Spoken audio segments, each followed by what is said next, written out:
Hey everybody, and welcome back to Cutting Through Conversations that Go Beyond the Plate.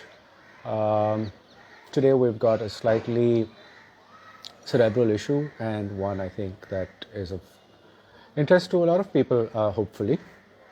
And that is the idea of a national cuisine and of an Indian cuisine. How does that actually work, considering that India is such a diverse country that it's made up of so many religions, so many communities, a wealth of geographical regions, different kinds of ingredients, different kinds of weather conditions. Everyone is cooking for different reasons. So how does all of that come together and form a national cuisine? And does it actually come together? I mean, is there something that we can actually to say that it is? So we've got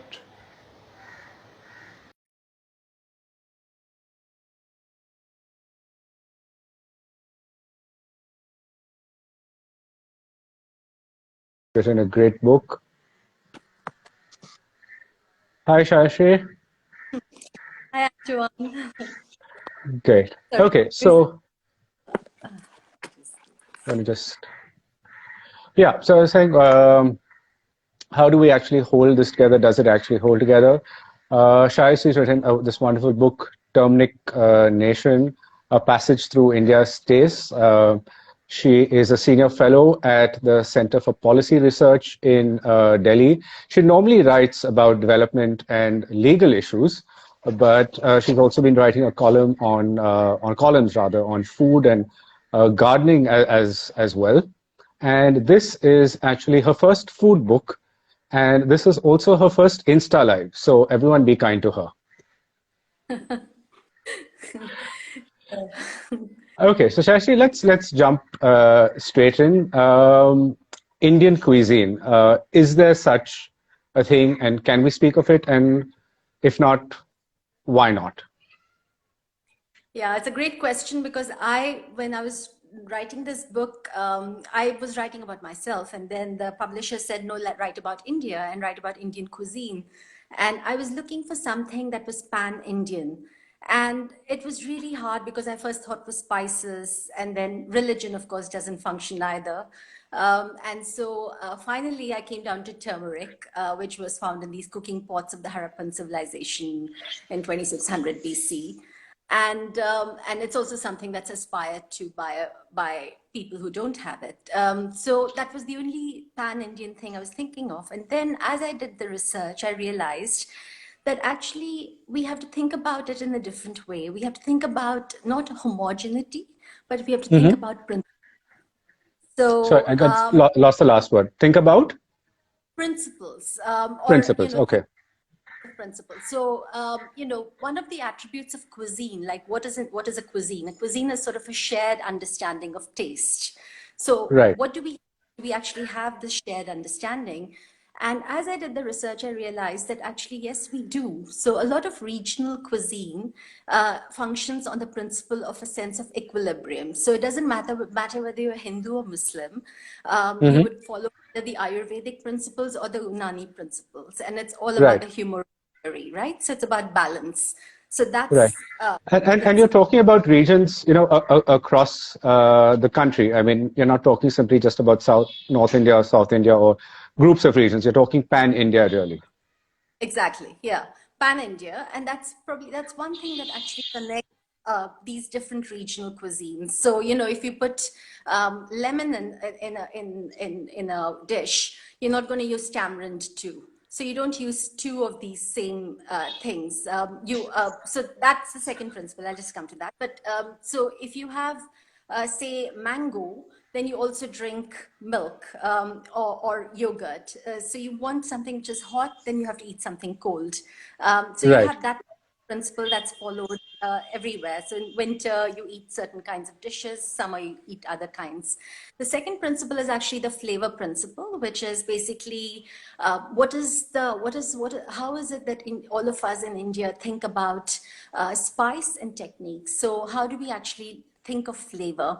And what some researchers at IIT did was they actually looked at all of these tarla dalal recipes, which is about 2,500 recipes from different parts of India.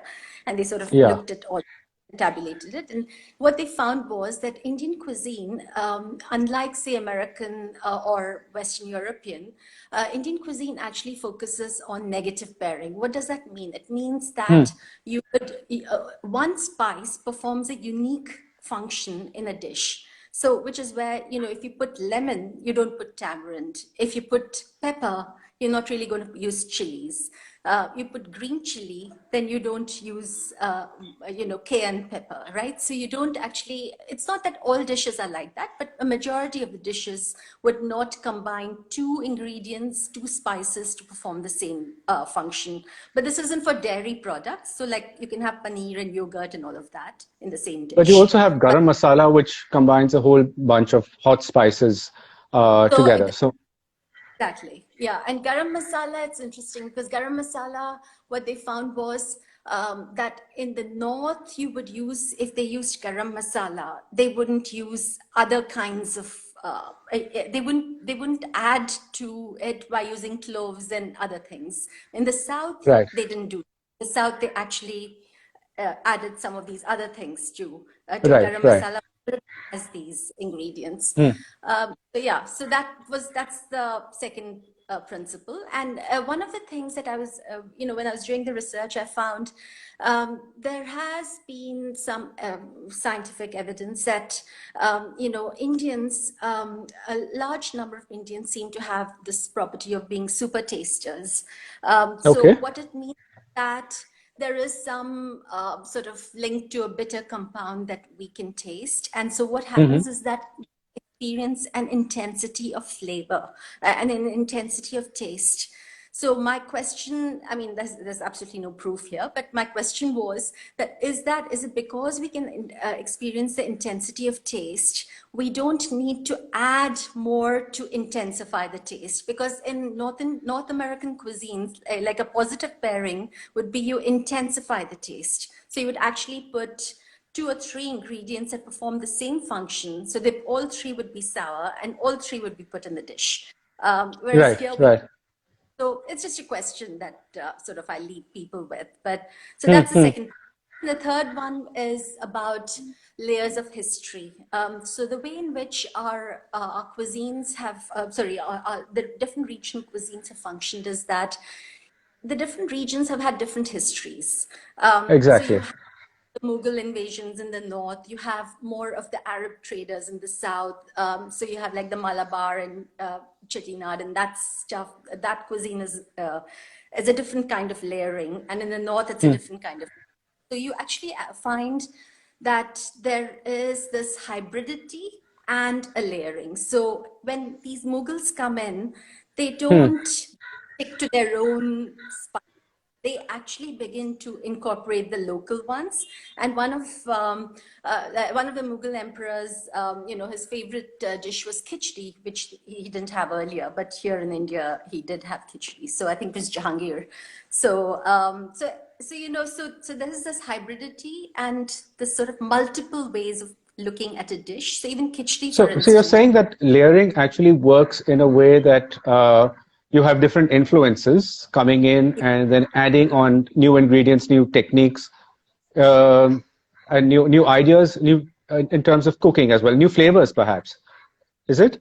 Is that what Exactly. you're? New true. So you have chilies coming in. You have, so with colonialism, you end up the Portuguese bring in the chilies.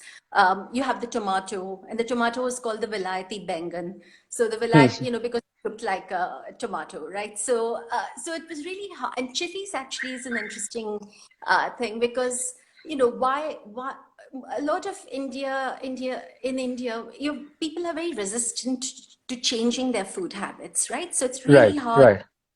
to change their food habits. And one of the things they found is that in the Harappan cooking pots, they found, these ingredients which we still use today, like Hmm. turmeric and a long pepper and things like that. So, so how do you change it? So the question you would ask is, how does it taste?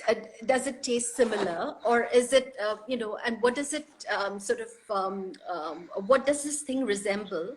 And what does it replace? So these are the three questions you could ask of any dish. And what you Okay. find in the that with the chilies, what it does is it actually tastes a little similar to pepper, and it also Right. replaces it, and it's also Right. cheaper.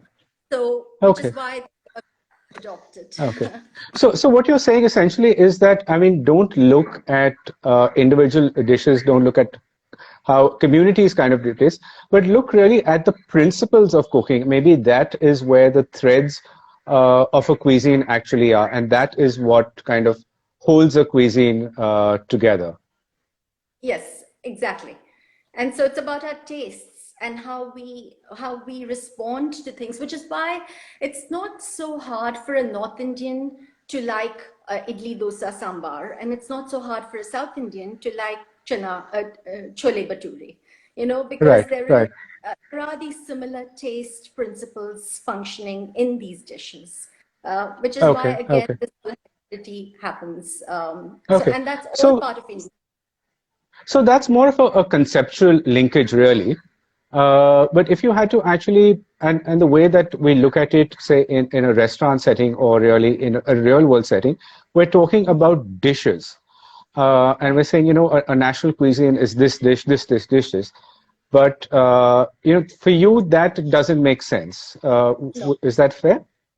Yeah, it doesn't make sense, because if you were to ask me what is an Indian dish, I would rattle off a whole bunch of names. I can't just Right. stick to like pasta. In Italy, you could say, oh, pasta and pizza, but outside of Italy, you could say, oh, Italian food is that. But Yeah. outside Yeah. of India, So, you but stick. actually, that's an interesting point. But is this applicable across all national cuisines? I mean, or is it something that you're saying is only in India, or can you talk about it in the same way, or Chinese, or Korean, or Italian? Yeah, so I mean, I'm not sure about the Chinese and Korean, but I would say, for instance, there are three ways that. So in these other places, so for instance, if you take Britain, France, and Japan, okay. So in Right. each of these places, you had very concerted attempts to create the sense of a national set of dishes. So Right. in France, it was the French state that wanted to make it into, so they wanted to make peasants into Frenchmen, basically. And so what they Right. did was got all the regional cuisines and they made it palatable to a Parisian palate. And that was what Right. they quoted as French cuisine. In Japan, the military wanted to integrate all these different groups in Japan under one umbrella. So they used rice and soy sauce in the military canteens. And that's how the peasants sort of, and now we sort of Japanese, and then there's this Japanese cuisine, which then got exported in the mid 1950s and 60s. And Right. in England, it was actually war with France. And earlier, people used to eat French dishes, and especially the aristocracy. But with Napoleon and almost breathing down their necks, there was this whole movement towards have English food and not French food. So you had these Yeah. concerted attempts either by the state and also by society. But in India, we don't have that. We didn't have that. We did have We nationalism, like didn't we have. have that. I mean, yeah. So what you're saying here is, and it's going in a slightly different direction now, is that the notion of a national cuisine is related to identity and how it defines you as a country. As in, it's more of how do you hold a nation state together? Is that right? Exactly, yeah. And it was so in some of these other places, they found certain concepts. So, either a certain set of dishes, or they sort of hybridized the dishes, like in France, all the peasant cuisines regional cuisines came into one. But in India, it was really hard, because in India, the cuisine is also linked to religion, caste, and a whole bunch of other. Exactly. So Yeah. Yeah. really hard, and they couldn't even make a veg non-veg divide, because there was this huge debate among the during the freedom struggle saying, oh, we have to create this Indian identity. Now, how do we get all the Hindus together? That was one idea. The other idea was, how do we get Hindus and Muslims together? So in the veg, non-veg, it didn't apply to all Hindus either. And of course, Exactly. not. Yeah. Yeah. Yeah, because everyone, I mean, it's not as though everyone, not within the same region or within the same community, eats the same kind of set of ingredients. And that is one of the great things with diversity, is that you take even a small strip like the Konkan and you have different sets of Brahmins over there who use the Exactly. same or slightly different ingredients to define who they are. So putting together a national project in India, I would imagine, would have been very, very challenging. Very challenging, which is why the cow comes in, right? So Okay.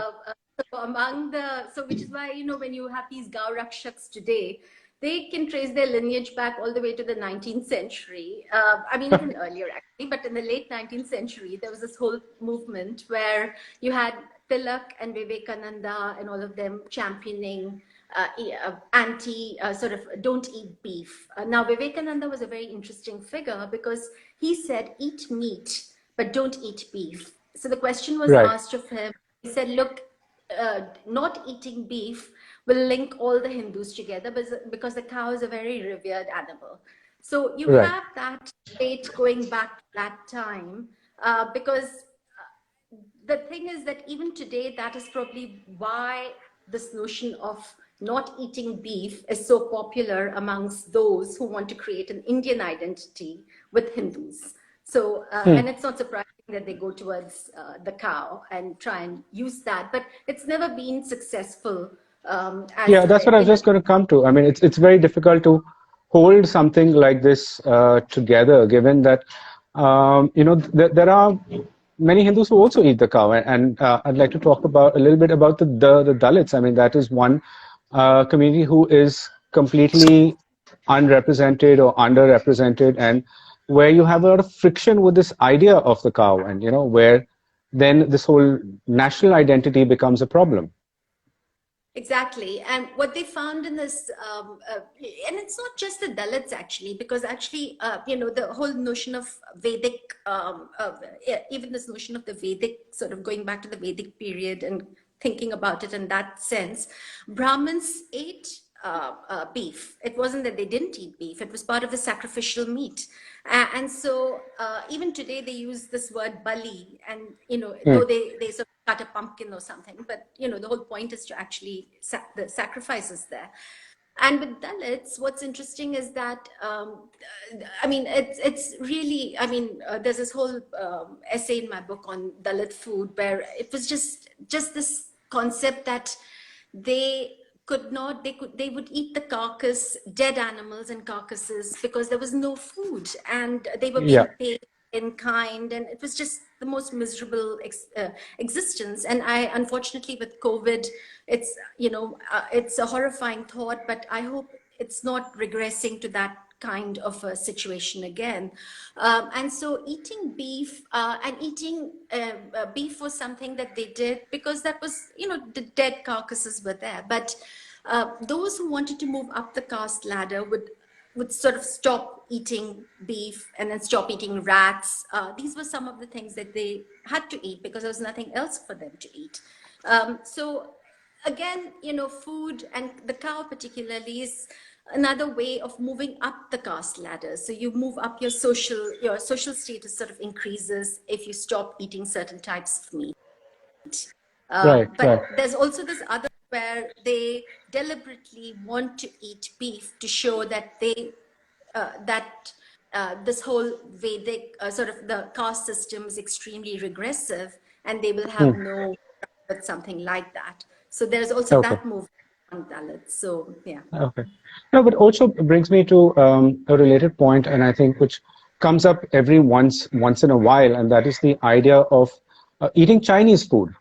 And we keep saying that, well, if you're eating Chinese food, you're not Indian. And in a way, it's related to how you move up and what dishes you choose and what dishes from which country you choose to say, this is Indian and this is acceptable or this is not acceptable. In the same way that maybe Dalits are moving, but even the upper middle class and the bourgeois tries to define what Indian is, and that seems to be clashing with globalization. Yeah, that's actually an interesting point because, we haven't, at least our generation probably has not really experienced war, and the generations below us also. But I suppose things were different when India was at war with China. But more recently, you see this whole question Yeah, again coming of coming up, Chinese food. exactly. Yeah. Yeah, And yeah, it's just because I sort of grew up eating Chinese food. You as went we down did, to as all of us did. so, and there was nothing, no connection with nationalism at that point. But now suddenly on Amazon, you sort of think, is that a Chinese product? Should I be buying it? So, yeah, so it poses an interesting sort of question for each one of us, actually, in terms of how do we interpret our own Indianness, and what do we think as being sort of not loyal to India. So I think each of us has to think about it on our own. You can't have one person saying, "Oh, boycott Chinese food." Uh, Yeah, it does. There are Chinese people who live in India who fled the revolution, and who right. came here, who are Indian citizens and who own these Chinese restaurants. So they're as Indian as us. So not eating their Exactly, food exactly. Yeah. is And saying you're. yeah, Yeah. one of the things that always strikes me when we're talking about Indian food is actually when we actually talk about the food and we don't talk about the principles, because I don't think that's an idea that has really been spoken about before your book, is that the kind of Indian food we're talking about is actually a kind of fake food because it's a restaurant Mughlai food, which is a completely constructed cuisine. It has no roots in anything really. So, and we talk about that as Indian, and when we talk about, say, um, dosas or whatever it is, it's either South Indian or Bengali or Maharashtra or whatever. We don't say, call that as Indian. No, so why would you say that? Because if you say because if you go outside of this country, then you would say I'm Indian. But inside this country, you would say I'm going to eat North Indian food, or I'm going to eat Mughalai food, or South Indian No, you food. You're don't not. actually. You don't say Uh, that. the, no, you Yeah, don't when actually. You when you say we're going to an Indian restaurant, that uh, way. Okay. yeah, you generically think of a not even a North Indian. You think of a Mughlai restaurant, which will also be doing Punjabi, but you will define South Indian or Bengali or Maharashtrian or Gujarati. You will never Right. define Mughlai. It's become the de facto Indian, and it's a completely constructed restaurant cuisine, which has very Yeah. very few roots actually in local cuisine. That's yeah. So if you put it that way, yeah. I actually don't say Indian. I would say a particular thing, but I'm sure a lot of people just say Indian. But I think it's also probably because that's how it was constructed abroad, right? Because the whole notion of balti chicken and butter chicken, and these were sort of synonymous with and curry, and that sort Yeah, of takes you back to the whole sort of colonial period where you had the notion of curry becoming extremely popular, and that's where the hybridization also comes in. So one of the things in Britain would be they would think of India and they would think of curry, and that almost became, that's probably their national dish now, but yeah, yeah, correct me if I'm wrong. Curry and beer, so not fish and yeah. chips and Yeah, but we have our own constructed traditions as well in India. I mean, even dal makhani, halim. I mean, they seem to be really ancient, but they're actually not more than 100 years old. And you've actually talked about the constructions of tradition, and I think you talked about coffee and tea, and as things that we now take as so essentially Indian, but they're not actually. yeah, and even the potato, I'll come to coffee and tea, but even potato, I was just reading that Warren Hastings gave the potato in the 18th century, late 18th century, gave the potato as a gift to the governor of Bombay because it was such a prized possession. And now, of course, potato is like a, yeah, but even coffee and tea. I grew up drinking coffee. I'm a South Indian. I'm from Madras, but never lived there. But, but the thing is that coffee was actually, you know, came into vogue only because they couldn't get rice water, and that's what they used to drink earlier. And during Okay. the war, there was a shortage, and so they weren't drinking this rice water, and so then they had to switch to coffee because coffee doesn't taste like rice water, doesn't look like Yeah. rice water. So those three principles don't work. So it's only replacing rice water. These two principles don't work. The third one does. And it became actually earlier, it was quite funny because there were all these letters written earlier because by these people, by some very conservative Brahmins in the late 19th century and early 20th century to Gandhi saying, you know, the non-cooperation movement will never work in this with us because these high caste ladies are becoming corrupted. They drink 3 cups of coffee a day. And then by the 1920s, because of the war, suddenly it became a caste thing where the Brahmins adopted it. And so only Brahmins were drinking coffee and the Oh, rest were okay. drinking. Yeah, whereas the tea is different. Tea was adopted very gradually, and only in the 1950s it became much more universal. But the tea boards had to go out there and really do the work. And then the way the Indians adopted it, particularly in North India, is that they mixed milk, which you said, you know, I think you said when we had a chat earlier, you were saying, oh, you know, tea is basically just flavoring milk, and that's exactly Yeah. what the way in India tea is drunk. It's like bouquet wali chai, or you know, boil it really well, and so yeah. Yeah. So Yeah. Yeah. Well, these are no, all I mean, yeah, it's completely invented. And I think it's, for me, if I look at tea, coffee, or chocolate, really, actually, because it's really different ways of flavoring milk. Because tea and coffee, we understand, but chocolate also in India, if you look at a lot of it, it's really oh milk chocolate that works most. You never find bitter chocolate too much. So basically, yeah. Indians are just finding different ways of consuming milk. You know, and tea and coffee just helped along the way. Yeah. But yeah, I mean, there's also a lot of restaurant food, and I don't remember whether you've covered that in your book about restaurant food that kind of, you know, dates back to no more than, you know, a lot of dishes to the partition age and or pre-partition, you know. Yeah. Yeah, yeah. So I look at sort of when restaurants come into being, and what you find is that just after independence, I mean, in the 1920s onwards, you have these coffee hotels coming up run by Udupi Brahmins, and then the Udupi Right, Brahmins then popularize this notion of Udupi food. And then you have the same kind of thing going on up in the north. And so in 1947, you have, I think 47 or 50, I think you have a Gaylord and, you know, what was it, Quality. They come, and Moti Mahal, these sort of are established at that time in the north. And in the south, you have Woodlands. And right. then these restaurants actually then almost in a sense perform the function that the state was performing in, say, in France, because what they do is Right.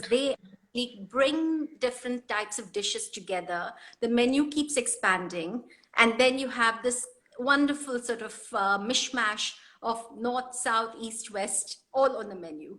And that's how they actually popularize these dishes amongst people who never used to be able to afford earlier fine dining. But this sort of moves in the direction of not mass dining, but less mass, more sort of middle class. And I Yeah. think that's what we're catering to. So, Yeah, and I think right now that's an interesting point, because right now restaurants really are the space where you know, this debate has really taken on some kind of importance, because restaurants are defining menus, and the menus actually are defining what the food of a region or the food of the country actually is. I think Satyans has asked a question yeah. about the culinary diaspora. Did you get that? Do you want me to read it Yeah, out, or? just thought that, yeah. And any thoughts on if the Indian culinary diaspora has marketed our cuisine globally in the right way thus far? What holds us back? Yeah, you know, it's a very good question. And, um, you know, I'm just wondering if this whole question of this flavor principles performs a function here. I'm not Hmm. sure. I mean, it needs to be tested. But if you are to take something which sort of does this negative pairing and take it to a place which has positive pairing, so Western European and American cuisines focus on positive. So you have to intensify the taste, right?